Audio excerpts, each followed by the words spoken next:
Buyurunuz Atun Bey, hizmetinizdeyik. Mikrofon sizde. Çox sağ olun.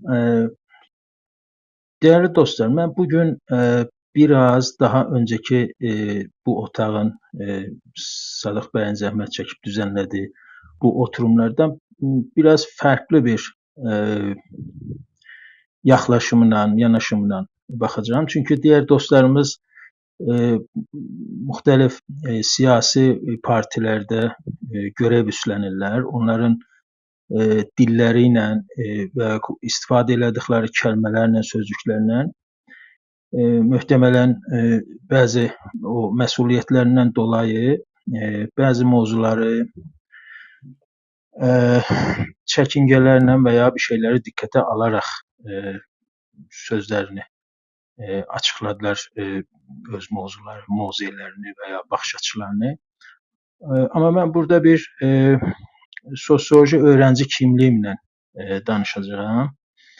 Yani biraz bilimin diliyle ve biraz daha da o gerçekçi ve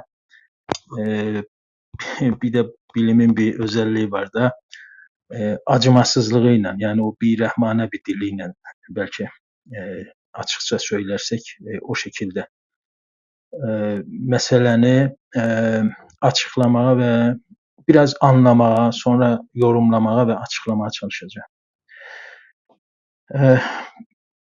Bir çerçeve çizdim öz zihnimde.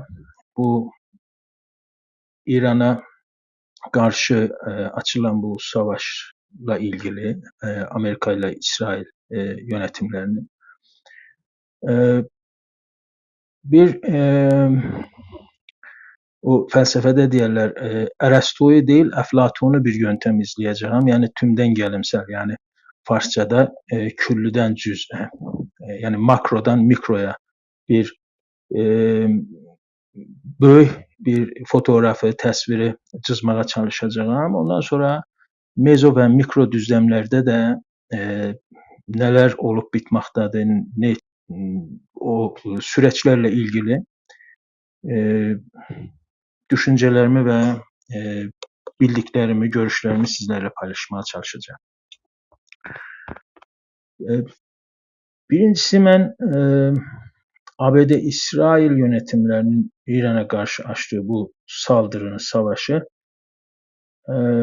Foucault'cu güç ilişkileri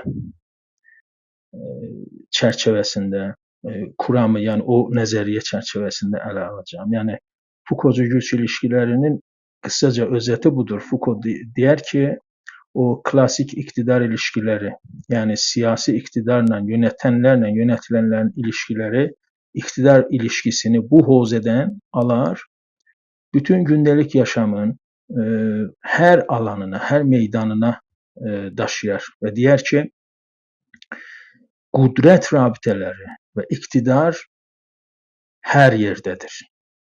İktidar bizim gündelik yaşamımızda, özel hususi ilişkilerimizde, mesleki ilişkilerimizde, sosyal ilişkilerimizde ve resmi rabitelerimizde de kudret vardır. Ve sonra Foucault kudreti tanımlarken, kudretin sahasını açıklarken bir şey de diyer. Diyer ki harda kudret ve iktidar varsa orada direniş de vardır. Yani direnişle iktidar ikizdirler. Şimdi bu çerçeveden bakıldığında ben önce izninizle bir küresel ölçekte bu saldırının nedenleriyle ilgili anladıklarımı sizinle paylaşayım.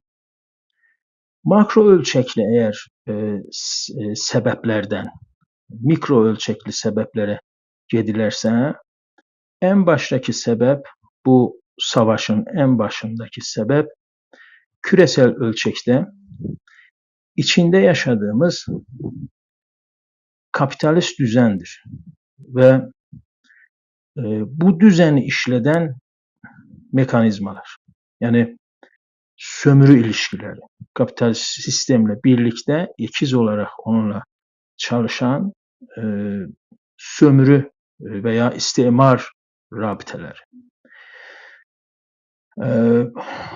Kapital sistem bu əsasda qurgulanmış. Yəni sərbəst piyasa iqtisadiyyatı kapitalist düzənə xas olan qüdrət rabitələri təməlində əzənlə əzilən rabitələrdir. Yəni kapital sistem bu ilişkiyi bəslər. Bu ilişkiyi necə bəslər? 4 təməl ilkəsi var. 4 təməl usula dayanaraq kapitalist sistem işlər. Bu 4 təməldən bəlkə birini ayağının altından çəkərsən, kapital sistem çökər. Bunları sayacağım. Öncə bir bu teorik çərçivəni cızıb, sonra pratik sahada nə olur, bitir. Süreçlə ilgili bilgilərimi sizinlə paylaşacağım, dəyərli dostlar. Kapital sistemi ayaqda tutan 4 təməl ilkədən biri xüsusi və ya özəl mülkiyyətin məşrulaşdırılmasıdır. İkincisi, maddi mənfəət ya da kar deyirlər türkçədə. Bu kardan, maddi mənfəətdən, enflasyondan və enflasyonda təvərrüm deməkdir farsçada və rantdan əldə edilən sərmayə birikimi, yəni ən başlı sərmayə. İkinci ilkəsi. Üçüncüsü, adil olmayan şərtlərdə rəqabət. Dördüncüsü isə yaradıcı yıxım. Kapital sistemin bu dördüncü ilkəsi nə zaman dövrəyə girər? Ümumiyyətlə ekonomik bunalım dönəmlərində, salgın xəstəliklər dönəmlərində, qıtlıq dönəmlərində və günümüzdə başımıza gələn və bugün onu mövzu etdiyimiz savaşlar dönəmində. Kapital sistem bu 4 ilkə ilə öz varlığını sürdürər, bu 4 ilkənin işləyişi ilə. Bölgesel, indi bu küresel ölçekdeydi. Bölgesel ölçekdə baxılarsa, olay nedir? Olay necə açıqlamaq olar bu kuramsal ya da teorik nəzəri çərçivə içində? Bu savaş bölgesel ölçekdə İranın yeraltı, yerüstü və insan qaynaqlarını ələ geçirmə savaşıdır. Yəni batılı güçlərin, başda Amerika ilə İsrail olmaq üzrə, yanında biraz İngiltərəni görürük və bu günlərdə Fransa, Almanya və İtaliya da buna biraz yaşıl ışıq yaxdı. İrana qarşı cəbhədə, eyni cəbhədə olduqlarını təmayül göstərdilər. Bölgesel ölçekdə bu qaynaq paylaşımında hədəf alınan İranın yeraltı, yerüstü və insan qaynaqlarını ələ geçirməkdir.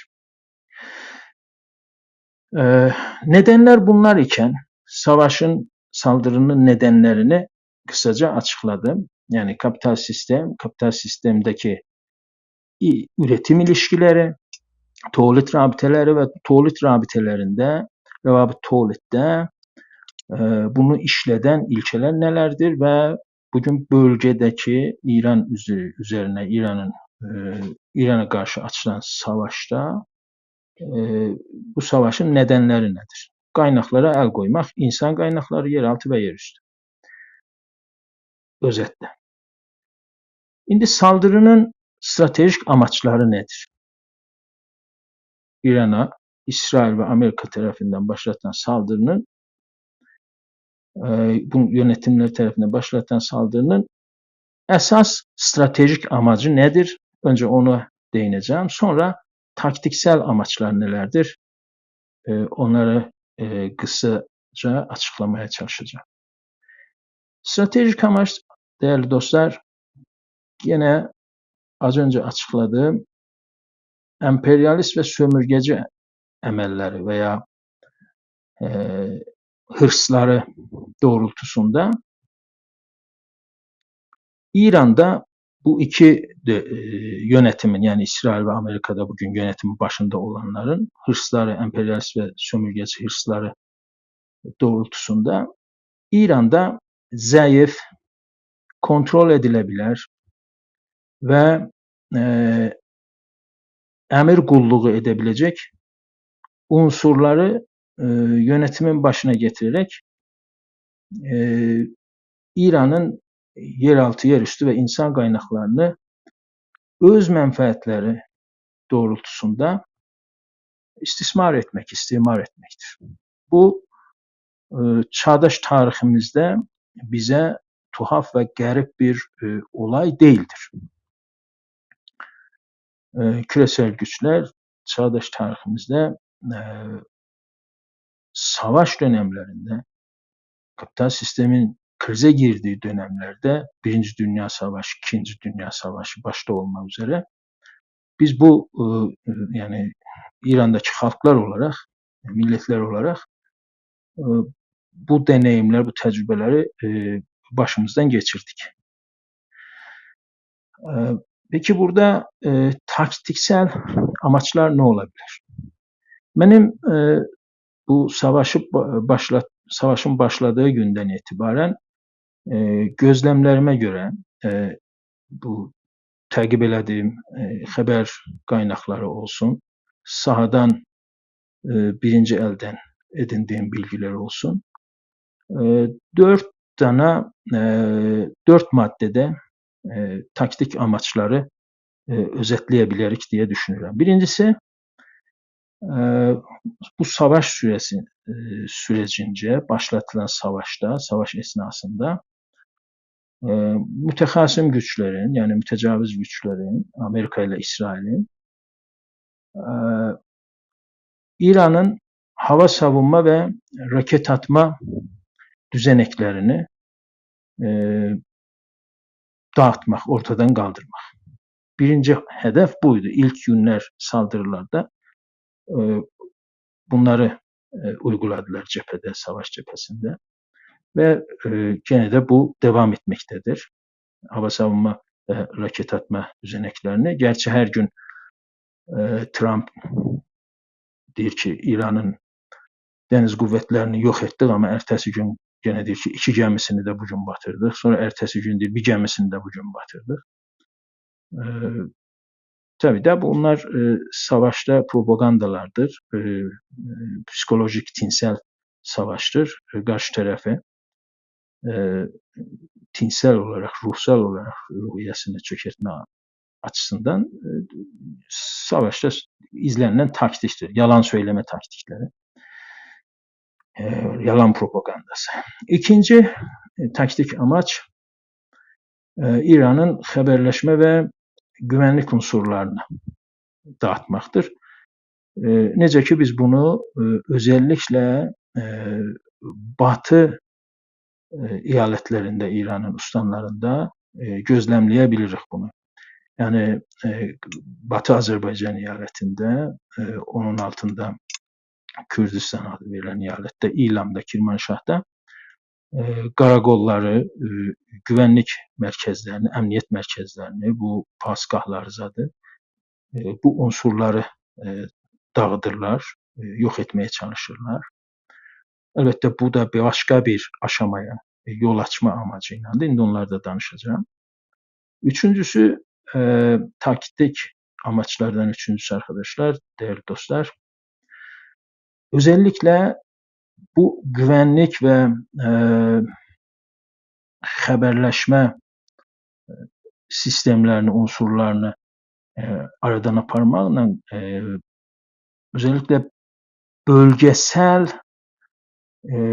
idare ve hakimiyetleri İran devletinin elinden alma amacını güderek hususen Beluç ve Kürtlerin yaşadığı bölgelerde yerli silahlı muhalif kuvveleri de hərəkətə keçirmə amacıyla bölgesel olarak toprak kontrolünü devlete ait güçlerin elinden çıkarıp bu silahlı gruplara vermektir.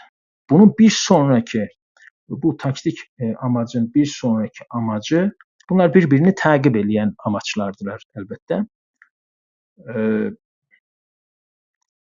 Vəziyyəti kaosa dönüştürmek. Yani İran'daki iç cephe savaşları oluşturmak, önce kaos, susuzluk, elektriksizlik, doğalgazsız enerjisizlik,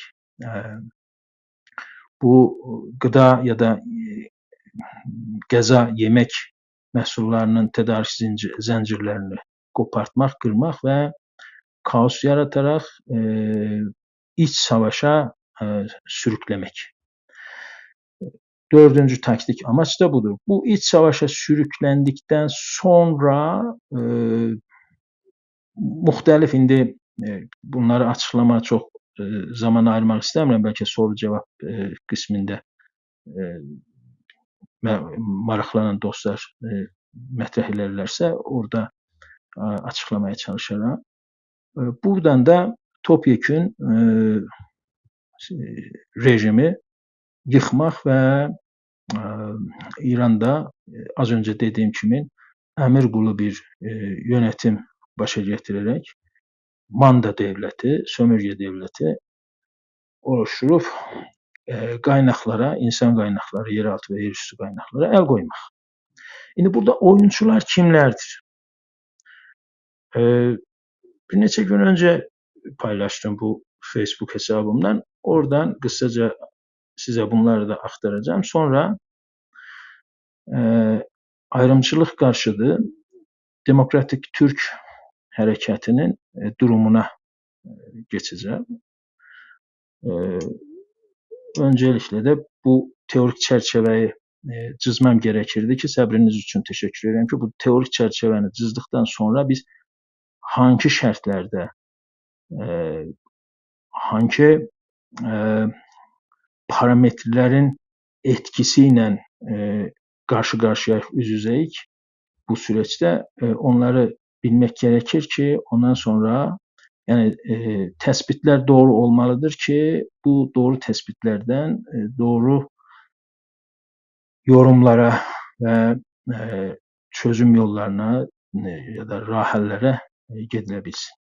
Şimdi burada oyunculara baktığımızda birinci sırada en güçlü oyuncular saldırıya aktif ve doğrudan katılan istimari ve emperyalist güçlerdir. Müstemeretçi ve emperyalist güçler. Kimler? ABD ve İsrail, onların hemen yanında ikinci, üçüncü gün, bakmayarak ki İşçi Partisi iş başındadır, Britanya devlet, yani İngiltere. Bugün de eşittiğim haberlere göre Fransa, Almanya ve İtalya'da yaşıl ışık yaktılar. Bu cephenin yanında durmak, yani durmağa, aktif saldırıyı, aktif olarak saldırıya geçmiş emperyalist güçlerin yanında. İkinci oyuncu bu savaşta ya da aktör diyebiliriz. Pasif ve dolaylı olarak katılan bölgesel işbirlikçi sömürge yönetimleridir. Bölgesel işbirlikçi sömürge yönetimlerinden kastettiğim Ürdün veya Ordun kimi, bir de bu Körfez ölkələri, Ərəb ölkələri kimi ölkələrdir ki, bunlara önce katılmayacaklarını, hava sahalarını kullandırmayacaklarını açıkladılar Suudi Arabistan kimin, ama sonradan istihbarat bilgilerine göre, açıklanan istihbaratı gizli bilgilere göre Suudi Arabistan'ın emirinin oğlu Mehmed bin Salman Amerika'dan İran'a saldırısını istemişti, İran'ı zayıflatmak için, böyle bir haber yayıldı. Üçüncü oyuncu değerli dostlar, saldırıya maruz kalan İran ve İran rejimidir, İran yönetimidir. Ve bunun denetimindeki, kontrolündeki askeri güçler, altyapı ve altyapı təsisləridir.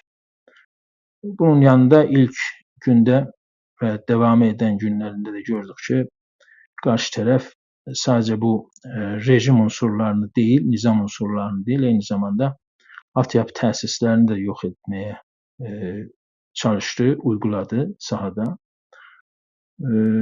İndi deyəcəklər, bəzi dostlar deyə bilərlər ki, bu təkil örnəkdir və ya xəta idi, amma mən elə zənn etmirəm. Məsələn, qız uşaqlarının mədrəsəsini bombalamaq, spor sahalarını və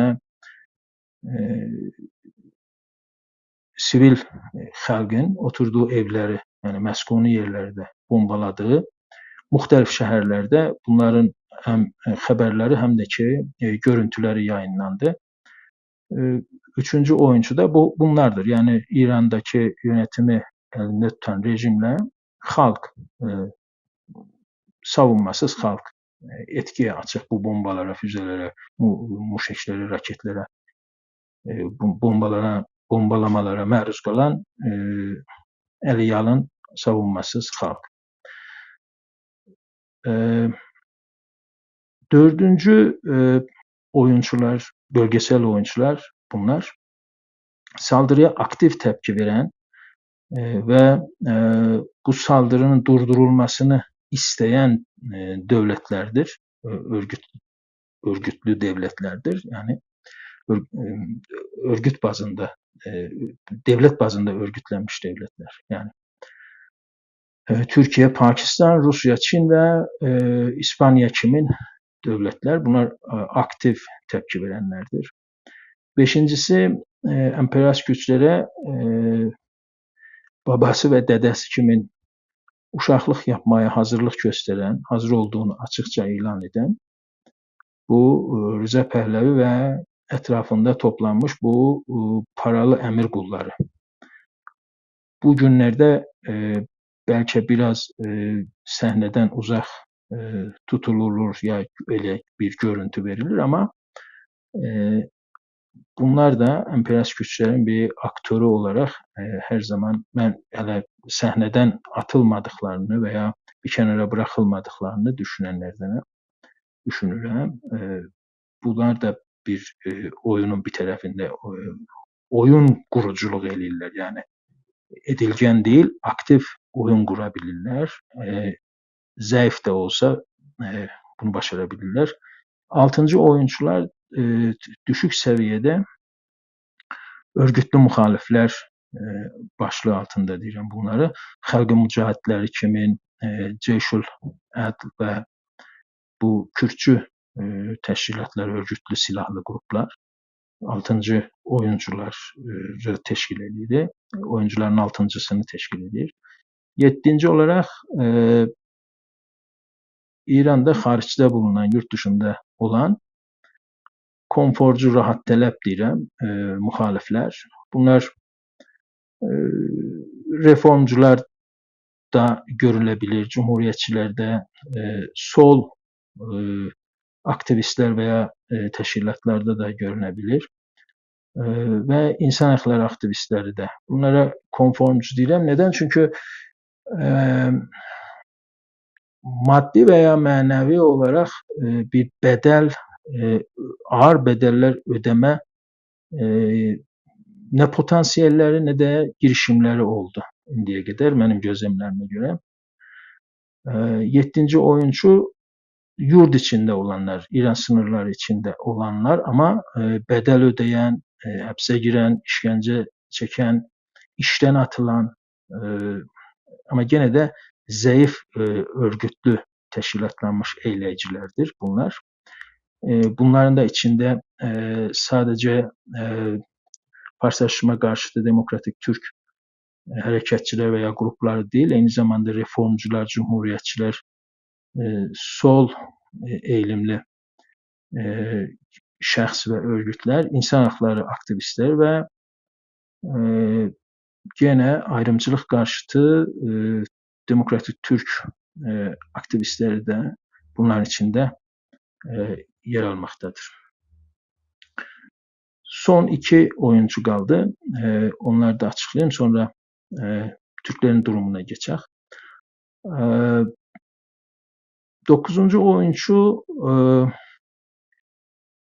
entelektüel kişi ve çevreleri düşündüm. Ama bu entelektüel kişi ve çevreler gene İran xalqlarının, İrandaki yerli olan milletlerin gündemindeki meselelerin ve gelişen süreçlerin çok gerisinde kalmış ve ne yazık ki gerçekçi çözümler, rahəller tapmakta aciz olan ve hatta sözleri dinlenmeyen, muhatap alınmayan entelektüel kişi ve çevreler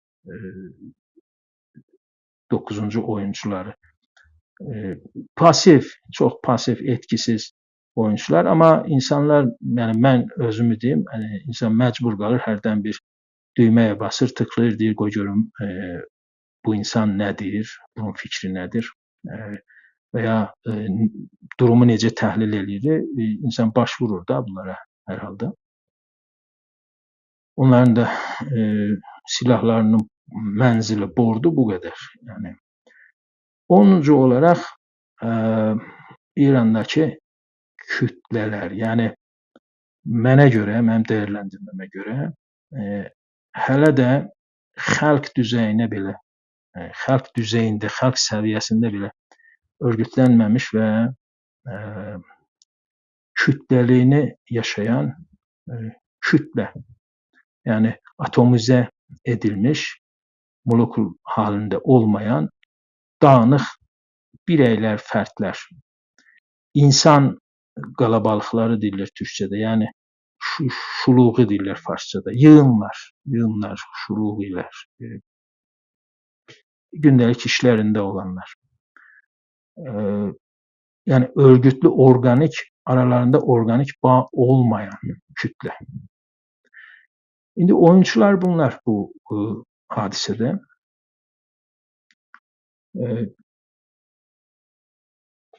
Bu arada mən biz demək istəmirəm, ama çoğu danışanlar, dostlarımız yine biz deyirlər. Mən onun adını qoyuram. Ayrımçılıq qarşıtı Demokratik Türk Hərəkətinin aktivistləri ya örgütləri. Bunlarda durum nedir? Mənim təspitlərimə görə durum təspit edirəm indi. Bu durum təspitindən də hangi sonuçlar çıxacaqdır bu gedişatla, bu oyuncularla, bu stratejik hədəflərlə ki, az öncə saydığım taktiksel hədəflərin qarşısında bunlar açısından süreç necə işlər, o sonucu sizinle düşündüklerimi paylaşıp ve sonuçlandıracağım sözlerimi, tamamlayacağım. Birincisi, benim gözlemlerime göre söylemsel ve eylemsel olarak, yani hem goftumani hem de əməliyyatı olarak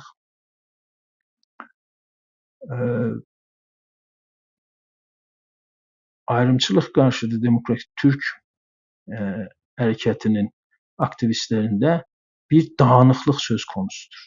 Yani bir örgütsüzlük. Ne söylemsel örgütlülük ne de eylemsel örgütlülük görünür. En azından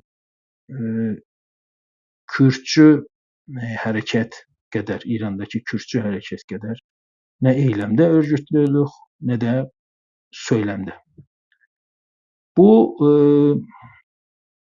durum indiki ve gelecekteki iktidar dağılımında, kudret dağılımında çok can alıcı bir ehemmiyete sahiptir. Yani kudret dağılımında ne meydanda ne de müzakere mizinde ne yazık ki insicamlı ve örgütlü bir söylem veya en azından söylemler, tek söylem olmasa da farklı söylemler, örgütlü söylemler ama. Örgütlü söylem nəyə deyirəm? Yəni kavramsal çərçivələri, kullandıkları bu məfhum frameworkları, məfhum, yəni konseptual frameworkları biri-biri ilə tutarlı, nə dediklərini bilənlər, ağızlarında dilə gətirdikləri cümlələr arasında tutarlılıq, kavramlar arasında tutarlılıq, kuramlar arasında, nəzəriyyələr arasında tutarlılıq, bunları qəsd edirəm. Bunlar nə yazıq ki, insicamlı və örgütlü bir söyləmsel çərçivədən söz etmək zordur, çətindir. Demokratik Türk hərəkətinin söyləmsəlçiliyi, yazınına baxanda, yəni ədəbiyyatına baxanda.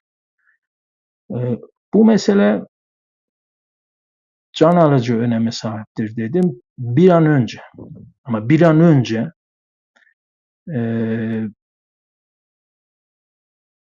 harekete geçilerek, əmələ geçirilerek halledilmelidir. Yani birini de sorumluların biri de mən özüm. Yani en azından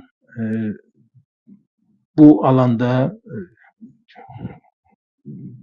təxəssüsləri olan iqtisadçı, siyasetçi, sosyolog, tarixçi en azından bu irtibatım olan insanları bir araya getirmeye, bir fikir otağı şeklinde bir şeyler kurmaya vaxt çoxdan geçibdi.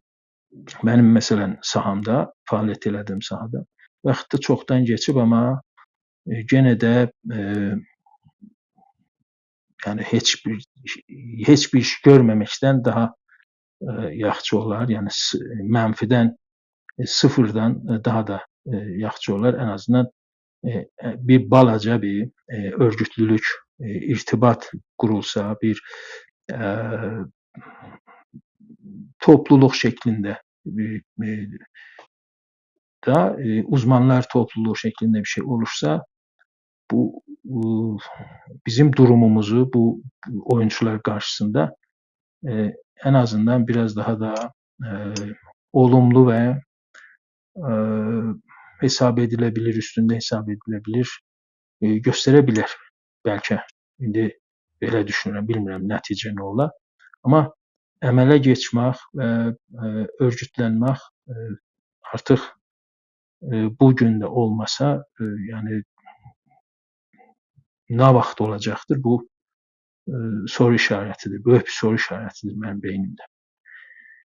İkincisi, indiye kadar bu Demokratik Türk hareketinde ayrımcılığa karşı, faşlaşmaya karşı muhtelif ideallarla bunlar özlerini gösterir. Yani ben bunu deyəndə istiklalçılar, federalçılar, kültürel hakları veya insan hakları zemininde fəaliyyət edənlərin hamısını kapsayacak bir kavramsal çerçeve düşündüm. Bunu bu şekilde oluşturdum. Yani ayrımcılık karşıtı Demokratik Türk hareketi bunların hamısını kapsar.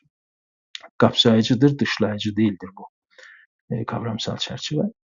Onun için ikinci gözlemlediğim durum, yani patolojik durumlarımızdan bahsedirəm daha. Indi bu farsçasına asif şinası deyirlər. Burada ben patolojik değerlendirme yapıram.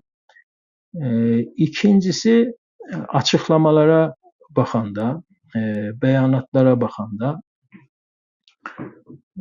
ve bu aktivistler tərəfindən veya örgütler tərəfindən yorumlamalara baxanda, durumu yorumlamalara baxanda çoğunlukla cümleler, metnleri içerik analizi yaptığımızda ya da söylem analizi yaptığımızda metinler failsiz ve çoğunlukla fiiller gereklilik kipleriyle tamamlanır. Ne demek istiyorum buradan? Bunu demek istiyorum. Misal için aldığım cümlelerden buradan örnek vereyim. Artık örgütlənməlidir və əmələ keçirilməlidir. Azərbaycan türkləri bir araya gəlməli, birləşməli, təşkilatlarımız birləşməli. Yəni bunlar kim eləyəcək? Bunun faili kimdir? Bu məlidir, malıdır, bayət, nəbayətlərin faili kim olacaq? Amili kim olacaq? Amil yoxdur ortada. Azərbaycan milləti, Azərbaycan türk milləti, xalqımız, millətimiz bu cür intizai, soyut məfhumların üzərinə atılmaqdadır sorumluluq, məsuliyyət. Mən nə yapacağam? Bu mübhəm qalır, məchuldur. Bizim təşkilatımız nə yapmaqdadır? Bu məchuldur. Planımız nədir bir ay üçün? Belə bir plan yoxdur. 6 ay üçün planımız nədir? Bunu da gözləməyə bilmirik. Peki proqram nədir? Hangi proqram əsasında mən keçən həftə nə yapdım? Önümüzdəki həftə nəyi bitirəcəyəm? Hangi görəvi, hangi vəzifəni? Bu da yoxdur. Amma failsiz və bayət nəbayətli cümlələr ortalıqda bol-bol gəzməkdədir, nə yazıq ki. Dolayısıyla bir başqa özelliğini də axtardım. Yəni paylaşdım sizinlə. Sorumluluq və vəzifəni və amiliyyəti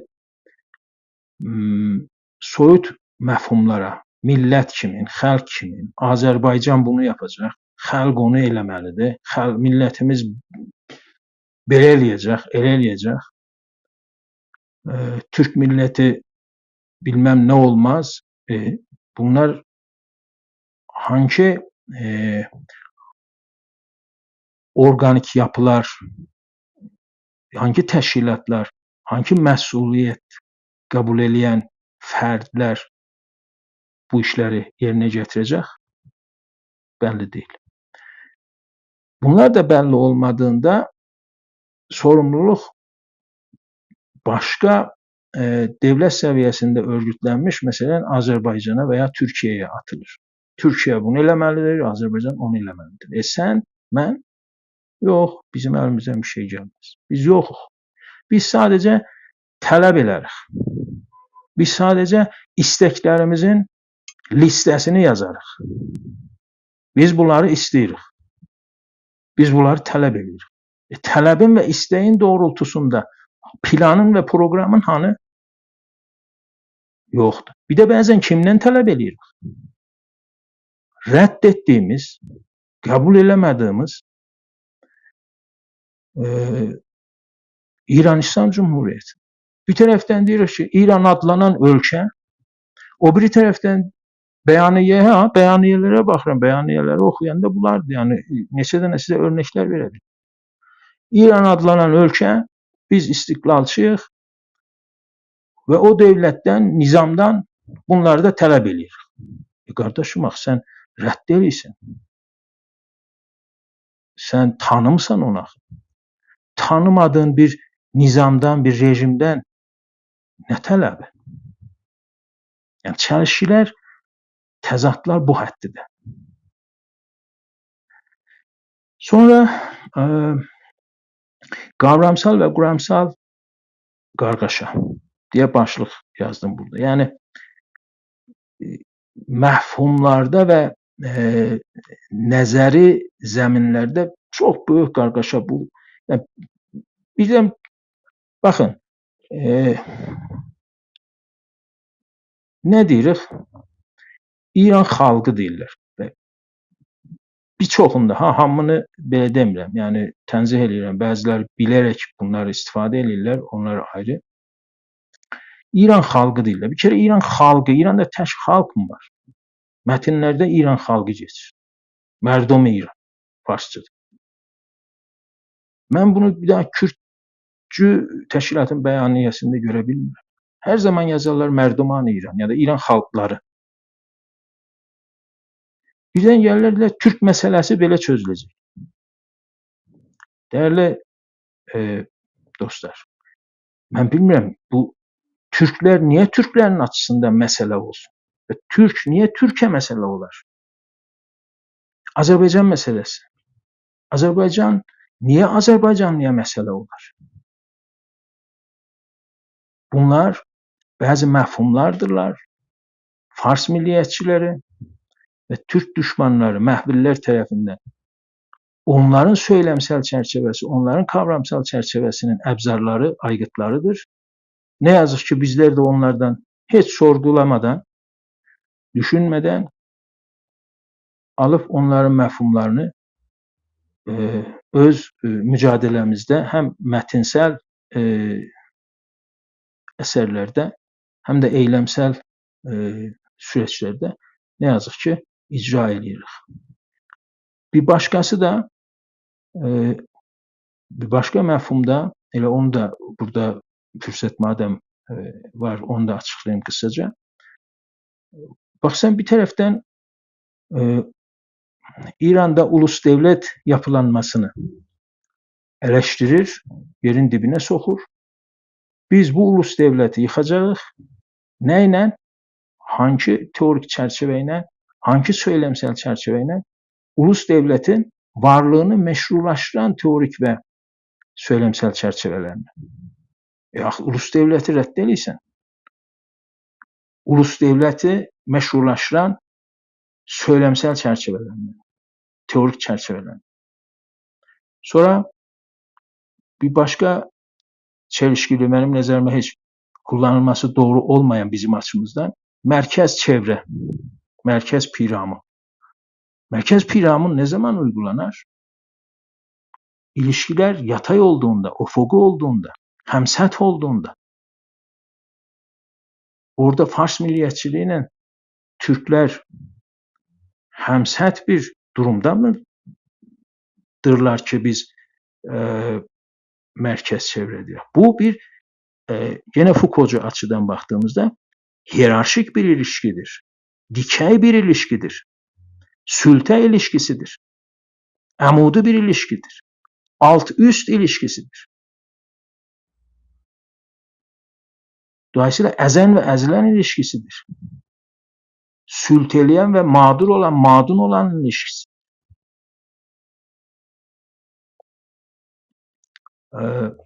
Bu açıdan yani kavramsal ve kuramsal çerçeveler açısından durumumuz çok vahimdir gerçekten. Ve kafa karıştırıcı, zihin karıştırıcı. Biraz daha da ağır sözlerle eleştirmek olar ama ben burada bırakıram indi. Bir başka mesele, ona da geçmek istəyirəm ve son iki meselede diyək, yani bir ve bir sonraki meselede açıklayayım. Ondan sonra eğer fürsət olsa ki dostlarla sevinirəm ki fikir alışverişinde bulunaq ve biraz bu belki benim de yanıldığım yerler var. Onları da açıklığa kavuşturaq. Bir diğer mesele dostlar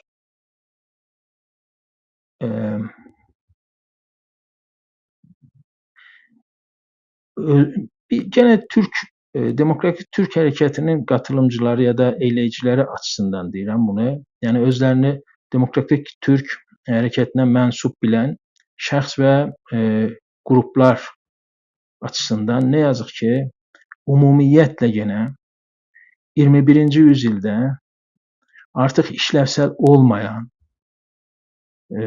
mücadele ve mübarize aygıtlarını, əbzarlarını kullanmakta. Hem əməldə, hem eylemde, yani gruplaşmalar, məhvilləşmələrdə, hem de düşünsel düzlemde. Bunlar bir kısır döngü içinde Demokratik Türk Hareketi'nin enerjisini tüketir.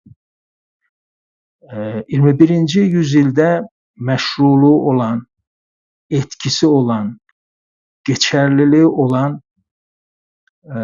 hem düşünsel düzlemde hem eylemsel düzlemde əbzarlar, aygıtlar, taktikler ve stratejiler geliştirmek lazım. Etkili olan, oyun kurucu olan. Bunlar nelerdir? Tabii bunlar indi bu bir saat içinde bunları oturup tartışmak, açıklamak tabii ki mümkün değil ama umud edirəm ki bu sahada hem uzmanlık yetenekleri olan hem de iradesi olan, kaygısı olan dostlarımız birbirimizden irtibata geçək və təmas quraq, bu məsələlərimizi açıqlığa qavuşturaq və siyaset səhnəsində, meydanlarında aktiv olan siyasilərimizə en azından bu alanlarda danışmanlıq, məşvərət verə bilək. Fikir alışverişində onlarla buluna bilək ki, bu zəiflərimizi hamı görür. Eşikdən baxanlar açıq-açıq görürlər indi. Fikir otaqları Amerikada, İngiltərədə, Fransada, Türkiyədə onun üçün yanaşmırlar da bizə. Yəni bizə deyəndə Türk hərəkətinə mənsub, Demokratik Türk hərəkətinə mənsub təşkilatlara. Yəni çapımızı görürlər. Düşünsel kapasitemizi, eylemsel kapasitelerimizi gördükleri için niye Trump Hicri ilə danışır, zəh vurur. Ama biz birbirimizi zəng vurup ya da arayıp danışmırıq. Özümüze o kadar değer vermirik, ne yazık ki. Gene Sadık Bey sağ olsunlar bu kriz günlerinde, böhran günlerinde bu otağı açtılar, çağırdılar dostları. Yaxçıdan pisdən də indi fikir alışverişi oldu, öğrendik. Herkes farklı bir zaviyeden, açıdan baxır. Başımıza gelen oyunun süreci biraz ona açıqlıq getirme gayesinde, çabasında bunlara yine bir fürsət tanındı, zaman tanındı, paylaşabildik. Teşekkürlerimi tekrar bildirirəm. Ve son olarak dostlar, az önce de söyledim, dile getirdim. Gerçekten bir yani Demokratik Türk Hareketi'nin içinde faaliyet gösteren gruplar, kişiler, şəxslər hangi plan, program, amaç nedir? Bunlar böyle bir şeyler yok ne yazık ki. Gözlemlenmir. Bu da yok demek, yok olmak demek. Sadece beyanat tol ediler. Yani beyanat imalhaneleri Türkçesinde desek, fabrikalar. Bir şey olur, tepkisel bir beyanı. O beyanı belki ben yani cesaretle diyebilirim ki şu təşkilatın öz üzvlərinin hamısı oxumur öz beyanatlarını. Çünkü oxuyuram, neçə dənə imla yazısı xətası görürəm. Neçə dənə dil bilgisayar xətalar görürəm orada. Umurlarında değil. Bir dənə beyanat verək, biz de varıq burada. Hələ gene sağ olsunlar. Yani bu kadar beyanat ve bəziləri qurulurlar, insan eşidir, sevinir, ikinci toplantı kurulmur. Ben bundan çətin günümüzdə hangi gün olacaktı? Ama neçə dəfə eşittim, neçə iller boyunca farklı illerde sürgünde meclis, sürgünde Güney Azerbaycan Meclisi filan. Avrupa'nın ortasında gittiler, kurdular, sonra bu Türkiye'de filan. Ama ses, sorak yoktu. Yani içi boş bildiriler. Karşılığı olmayan, gerçeklikte bunun karşılığı olmayan bildiriler. Talepler yerden göğe gider. Bu talepleri kim yerine getirecek?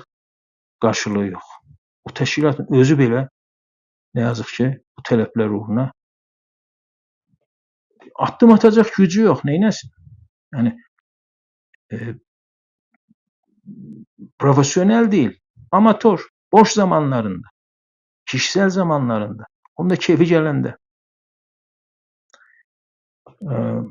Bunlar ne yazık ki bizim gerçekliklerimizdir değerli dostlar. Yani indi bundan sonra ne olacak? Ben belə düşünürəm ki, Demokratik Türk hərəkətinin indiki durumu gələcəyin xəbərçisi ola bilər. İndiki durumumuz budur. Yani sosyolojide bir teori var, bir nəzəriyyə var. Birçok kuramçılar buna değinibdi. Pareto, Musk, sonra Michel var. Bu daha ilk sosyolojik kuramları ortaya atanlar. Deyirlər ki, hər zaman, hər yerdə və hər koşulda təşkilatlanmış azınlıq təşkilatlanmamış çoxunluğu idarə edər, yönətər.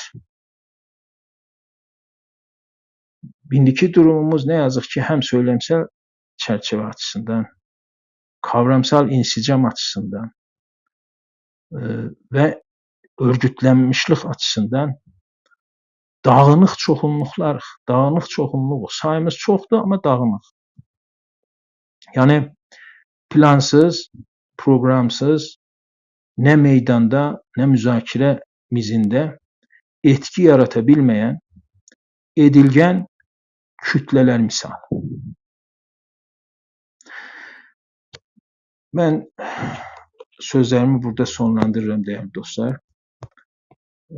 Sadıq bəy, təşəkkür edirəm bu fürsəti verdiğiniz üçün. Varsa soru veya katkısı olan dostlardan buyursunlar, yoksa da tamamlayabiliriz programı. Buyurun, mikrofon sizde. Çox təşəkkür edirəm gözəl çıxışınıza görə. Əziz dostlardan da xahiş edirəm. Onlar ki, istəyir üstə gələ və suallarını verə, əllərini qozlasınlar, təşkil etsinlər üstə və suallarını versinlər. Əgər sual da yoxsa, bu gecəlik biz burada bu məruzəni bitirək.